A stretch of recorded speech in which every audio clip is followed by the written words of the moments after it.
There's nothing more dangerous than a woman who forgets who she is. When a woman forgets her value, she becomes vulnerable to anything that looks like affection but smells like control.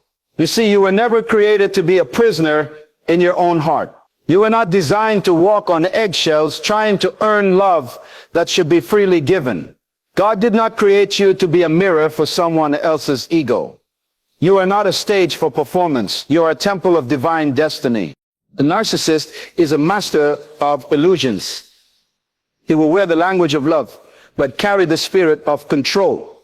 He will say all the right things to get into your soul. But what he really wants is your surrender, your silence, your strength. But hear me, dear woman, you were never born to serve a man's insecurity. You were born to partner with purpose, not to pacify pride. And when God sees that the very essence of your identity is being stolen, he steps in, not always with thunder and lightning, but often with whispers, signs, disruptions, and doors that suddenly close. You may have called it heartbreak. You may have called it betrayal, but heaven called it protection. God does not allow a woman with purpose to be trapped for long. When he sees manipulation dressing itself as love, he dismantles the illusion. He starts shaking the relationship, not to break you, but to wake you. He removes what you're begging him to fix because he sees what you cannot. He's not trying to punish you. He's trying to preserve you. Sometimes God rescues you by rejection. He rescues you by distance. He rescues you by truth. And when the truth hits you that you were never loved, only used, you may fall to your knees.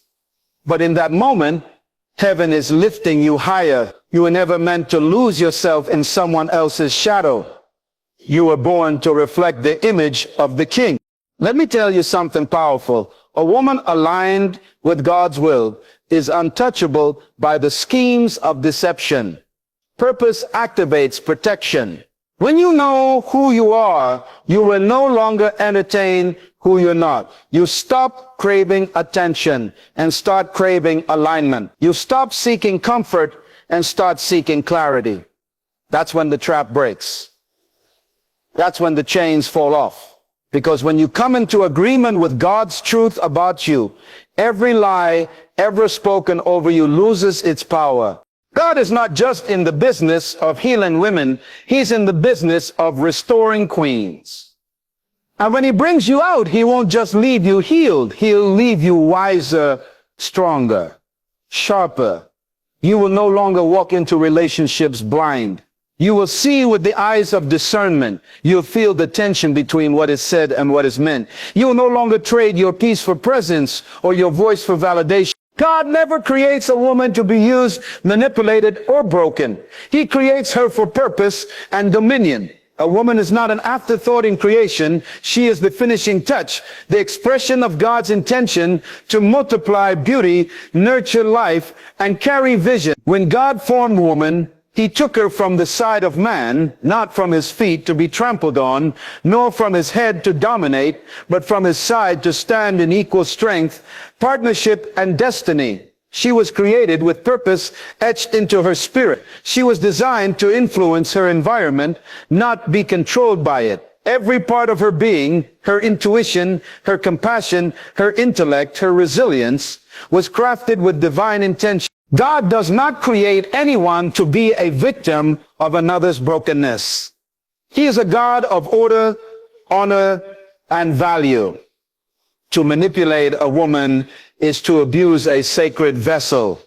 To use her is to violate the image of God within her. She is not here to validate the insecurities of a man, nor to carry the emotional weight of someone who refuses to grow. She is not a trophy to be displayed or a tool to be used. She is a carrier of divine wisdom, a helper suitable for greatness, a nurturer of destiny. When a woman forgets this truth, she becomes vulnerable to counterfeit love, to relationships that look like affection but lead to control. But even in those moments, God does not abandon her. His design does not change because of her pain. He still sees the queen in the ruins. He still sees dominion behind her tears, and he calls her back. Not just to healing, but to wholeness, to purpose, to the authority he placed in her before time began. A narcissist is a counterfeit leader who disguises control as love and manipulation as care. He doesn't come in rage or with a raised voice at first. He comes with charm, with attention, with what seems like admiration. But underneath the compliments lies a strategy. Underneath the gifts is an agenda. What he wants is not connection, but control. What he seeks is not love, but dominance. He mimics the language of love, but not its spirit. Love gives freedom. He gives fear. Love builds identity. He breaks it down. Love celebrates uniqueness. He demands submission to his image. This type of man leads not with vision, but with intimidation. He doesn't empower. He isolates.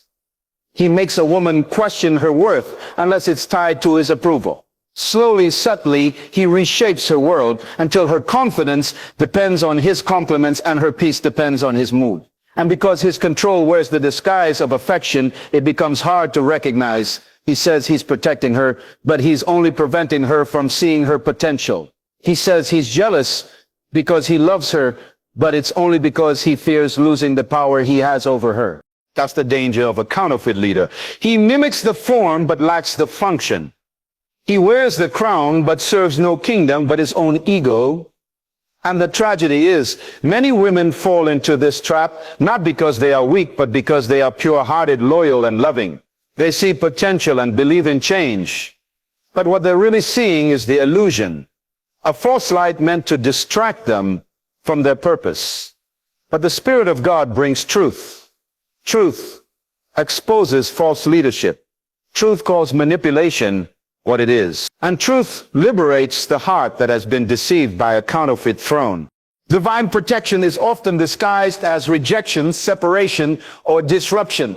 When we pray for God to protect us, we often expect a gentle hand, a clear sign, or a peaceful path.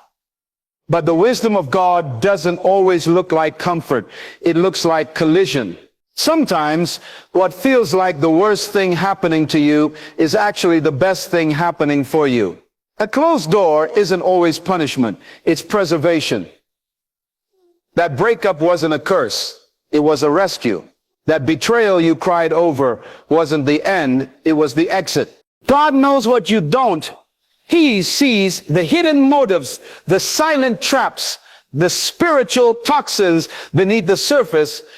And because he loves you too deeply to let you be destroyed, he will shake your world to save your life. Rejection stings, but sometimes it's heaven's way of saying, this is not your assignment. Separation hurts, but often it's God cutting off what cannot go with you into your next season. Disruption feels chaotic, but it's the evidence that God is rearranging the battlefield in your favor. You may not understand it. In the moment, you may call it abandonment. You may feel forgotten. But protection doesn't always come with explanation. Sometimes it comes with silent storms and sudden shifts. The very thing you are praying to hold on to might be the very thing God is trying to release you from. And until you let it go, you can't embrace what's truly yours. Divine protection doesn't always come dressed in angelic peace. Sometimes it comes wrapped in heartbreak, closed chapters, and redirection. But once your eyes open, you'll see that what broke you was actually what saved you. God's no is not rejection. It is redirection wrapped in mercy. Purpose attracts protection. When a woman aligns with God's purpose, heaven becomes her shield. She is not just walking through life hoping to be safe. She is covered because she is sent. Heaven does not waste resources on someone wandering aimlessly. It invests in the one who walks in divine intention. The moment a woman says yes to God's purpose for her life, she triggers the defense system of the kingdom. Angels are assigned, paths are cleared, hidden traps are revealed. Why? Because purpose is too valuable to be left unguarded.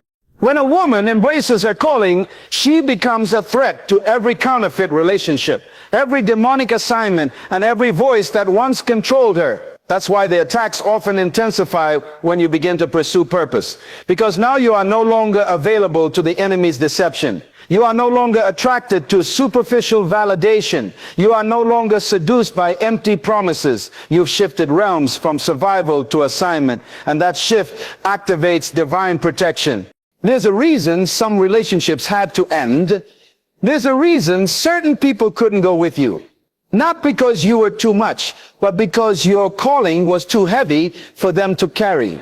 God will not allow your destiny to be polluted by people who do not honor the oil on your life. He will remove what threatens your assignment even when your heart still wants it. That's protection. That's love. That's strategy. Purpose doesn't just give you direction. It builds a wall of fire around you. It silences manipulation. It exposes narcissists. It breaks cycles. When you align with God's will, your very life becomes sacred territory. And heaven takes responsibility for guarding what God has ordained. You're not walking alone. You're walking with backup. Discernment is the spiritual radar that exposes hidden motives and toxic intentions. It is not suspicion, and it is not fear. It is divine perception. Discernment allows you to see beyond the surface, to sense what the natural eye cannot detect. It is the voice of the Holy Spirit whispering, pay attention, when everything looks right but something feels wrong. It is the gift that keeps a woman from falling into emotional traps wrapped in charm and counterfeit love. The enemy is clever. He does not always come dressed in danger.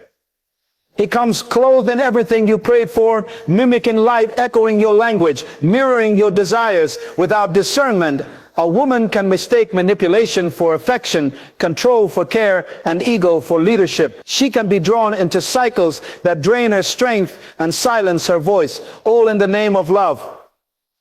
But when discernment is active, she no longer depends solely on words. She discerns the spirit behind them. She hears what's not being said. She sees what's beneath the surface. She senses the atmosphere, the intention, the hidden agenda. Discernment is what keeps a woman spiritually awake. It interrupts her when her emotions try to override her spirit. It reveals the wolf in sheep's clothing before the bite. It is the inner alarm that grows louder when danger is near, even when logic says give it a chance. And the more she walks with God, the sharper that radar becomes. It's not paranoia, it's protection. It's not judgment, it's wisdom. A woman with discernment becomes difficult to deceive.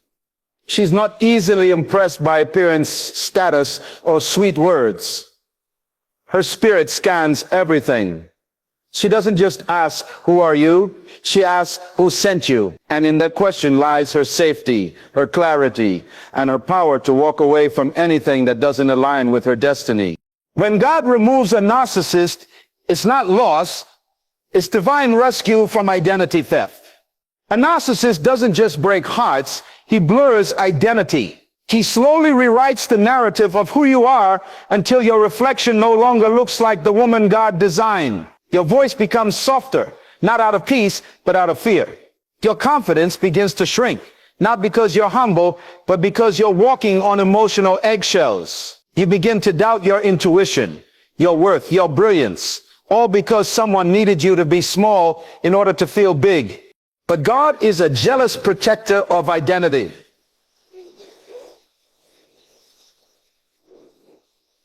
He will not sit back and allow a woman made in his image to be reduced to a shadow of herself.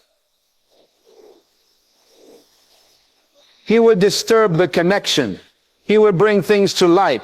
He will create a separation, even if your heart isn't ready, because he sees what you can't. He hears the conversations behind closed doors. He knows the intentions wrapped in empty apologies.